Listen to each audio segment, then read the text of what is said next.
ole thlir tu te in zavain chibai le vek ole hun tha dang pathian in min siam sakle a ama sen pathian hena lom thu omro se tun truma kan thu pui tur chu mangai na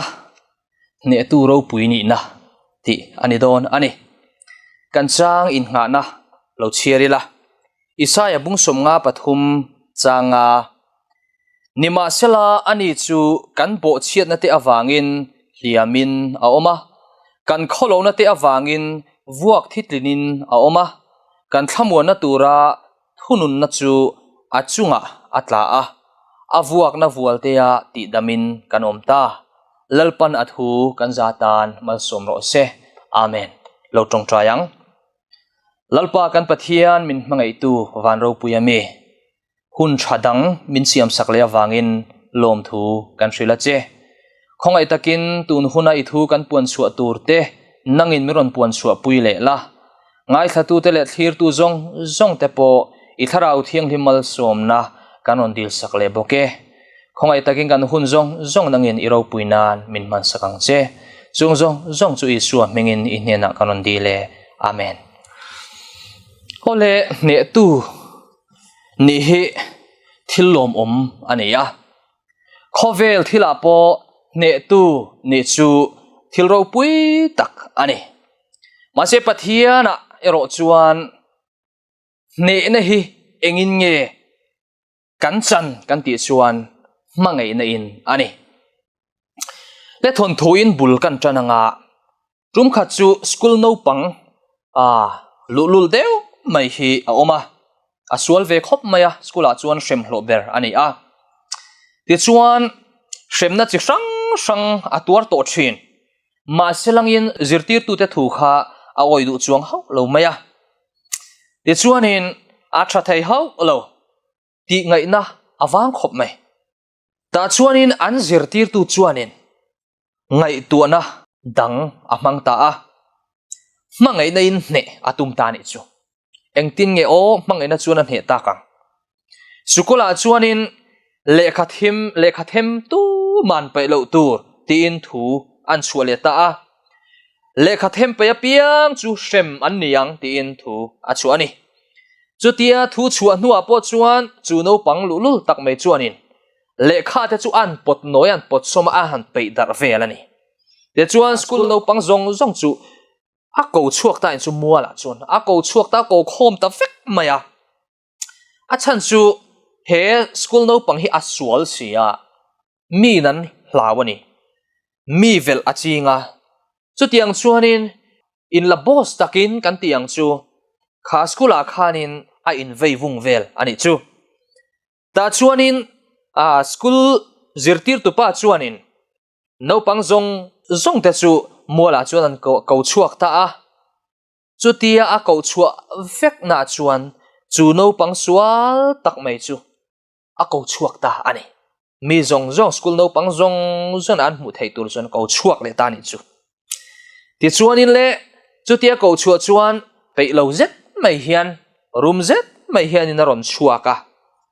room taxi kun lak mai hian ron chuak ani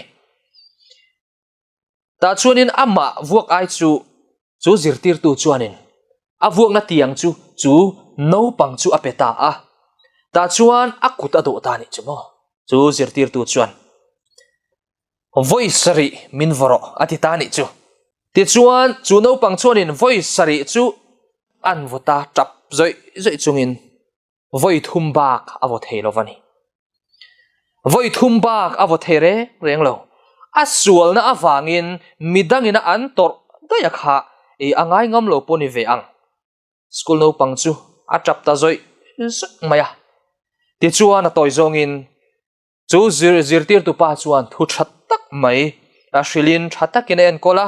school no pang thatak alo ni chhota ani anti ni le zirlai zirtur poimo tak mai ta hian kan neya itor ai tu nge lo tuara vuak ini ai tu in nge vuak lo tuar to ti hi ingai tu angayem thalai tam jok te hi chuan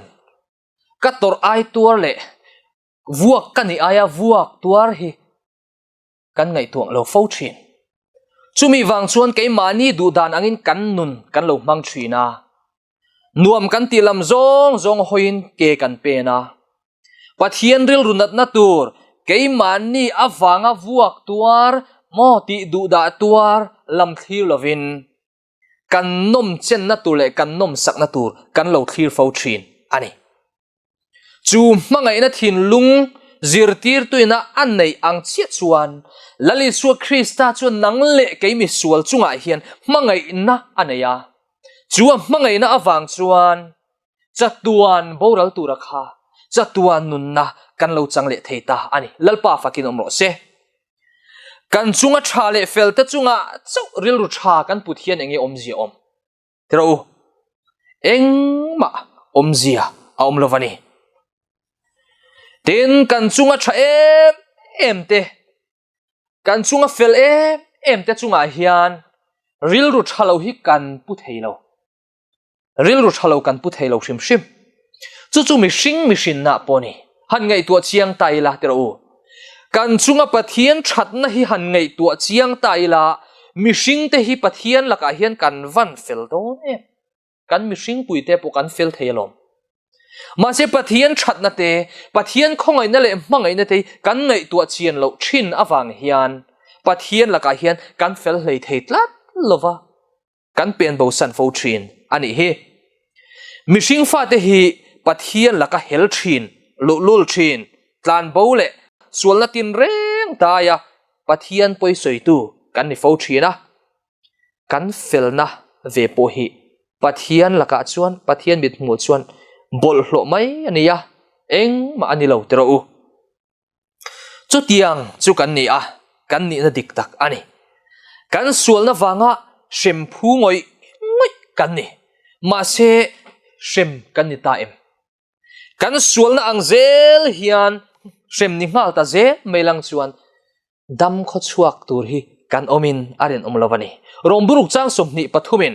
alo soi sual man chu thi na ati hi kan phu ngoi ni tero nang le ke hian kan phu ngoi mishing te hian kan phu ni kan sual em maya pathian dulo zong tia hun man hi nuam kan ti fo thin ma se kan phu ho lo chatuan nun na chu Krista zara chantir kan lo ni ta lalpa fakin omro se hei lo liam mangai na hi om don chung em ni le tero hei lo liam mangai na hi om don chuang lo unaw te kan nu le pa kan u le naw ten min mangai em chu ayana samin mangai tu anun hlan tu Krista hena hian ho kan thin lung i hlanang sualman thina ti hi keini hian pumpel theizia zang kan nilova ma se lali su Krista awangin nang le ke chuan he thina hi kan pumpel thei ani Ezekiel bung som pre changlia chuan thil ti sual tu apiang an thiang ti aloin zia kan i chumo ma se thil kan ti sual thina kan thiem thilove engwang mo kan thi ai Isu Krista crossa athilom lali su Krista awangin nang le ke hi kan lo nung thei ani unaw te nang le ke thi tur chu kan ni a ma se kan tor ai chu Krista chuan min lo tor sak to ani engtin nge kan chan let ve don le he mangai ni eng tin nge kan chan let ve don le rombunga changre ta chuan nima sela pathian chuan ami mangai na chu faktlakin alantira misual te kan lani laya Krista kan ai athi awang khan ati unaw te misual kan lani lai reng khan pathian chuan mangai na chu faktlakin alantira chatuan boral turakha chatuan nunna minlo chantir le ani chu avan ro puitak em chu chatuan mangai min mangai tu lali su Krista hi engtin nge kan chan let ve don le Kristan min mangai na awang chuan kan tor ai zong min tor sakta unaw te engtin nge kan chan let don ator na ang zong hi tuar ve don taila tu in nge tinang le tin zo re kan lawang tero he mangai na hiani ne tu ro puini na chu lali suwa Krista inuna alolal ani chuan midang mangai theina inei ngei don alua tanga kaler thlengin dam lai reng om lovin soisak ania apem te vuak duk chu ani na te akuda ke a khen na liam te mual pho tak cross an khai kan na te tin hling lu khum tir te ana ka an chuna zong te kha kan tan ani sin unaw te u henga torna zong te ngai tu chiang teng u chu mangai na ro pui tak chuan i thin lunga sual om te kha sim du khopin in ne tir ve don lom ni chu mangai na ro pui tak chuan unaw te u kan thin lunga sual om te sim du khopin kan in ne tir ve don lom ni ho u lali suwa Krista hi ipanila lali suwa Krista ni nun thar nei turin bul i tan thang umyang he mangai na hi ne tu ro pui ni na ani a chuta chuan ngai dam na awmani ko shana kan omrei lamani lo pathian hian mo min te na hi ko shana kan omrei lamani lo ko shani omrei le rei lo kha chuan tur om lo chan dam ni na po ni lo ipian tira tangin ko shana om po ni la lali suwa Krista pian tharna dik tak inei chuan silo chuan ko shanai omrei satli ani mai chuwang chuan 7-day Adventist kan lo ni reilam po hi chu theini lo Adventist kan ni awangin ini awangin chandam kan ni phalova lali suwa Krista kan pian thar angai ni unaw te u i suwa Krista pian thar 7-day Adventist han ni theu taila avan thale le zwal don em Isua Krista hi kan da poimo masakber angai ni Krista pian tharna tel lo hian pathian dan te hi kan lo buai puilu tukang ti hlo oma sabat te kan buai puilu tukang ti hlo oma pathian mangai na hlam chia si hian sakol te kan buai puilu tukang ti te hlo oma ni chuwang chuan apoi mo ber chu pathian mangai na hi ni ho u Calvary cross a chuan itui ral leng u in hlan thar leng u pathian mangai na hian itui ralang u kanin chinral angai ani chumi ni lo chuan ko shana ru ve em nuna siam that na om si lo zug le muam in sum na om chuang lo ser le sang nei chuang si lo kan lo niang ti hlo om em ani chu tiang kan ni chuan ko shan kan om na hian sot na nei lem lova Isu lo kalhuna po nang ni dan bo chetu teu ati zinga kan tel don tho chuwang chuanin Isu Krista nung zui tu kan ni chuan Isu mi dik tak ni turin kan thei top kan chua atul tak zet ani thuta pui po hi soi ma ila mo chu tiangin shil chau po ni ila keima ni a pathian a pian thana kan nei lova keimani a pathian alal berlova pathian mangai na in mun alua chuan silo chuan omzia ani lovani inun kha engin nge in ne tir vele hein zot lok teng u kanun hi engin nge min ne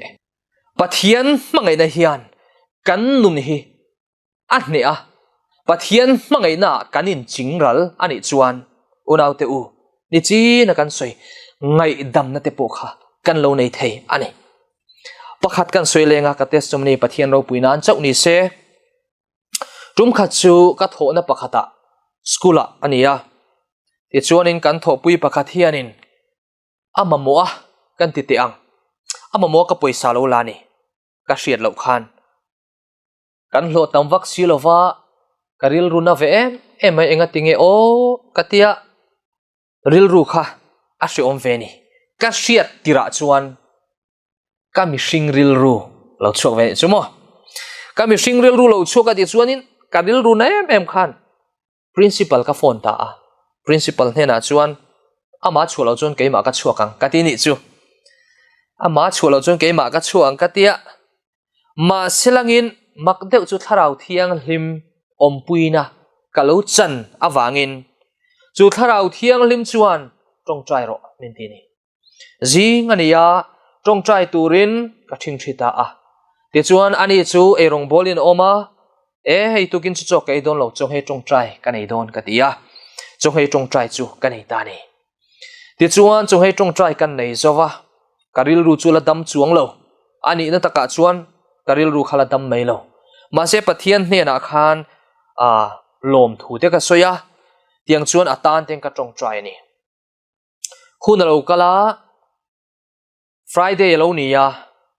sabat darkar lo thlenga sabat kan han mang zowa chumi zuwa ko shanin inti hlimna te kan neya Sunday ralzana chuan ka kota a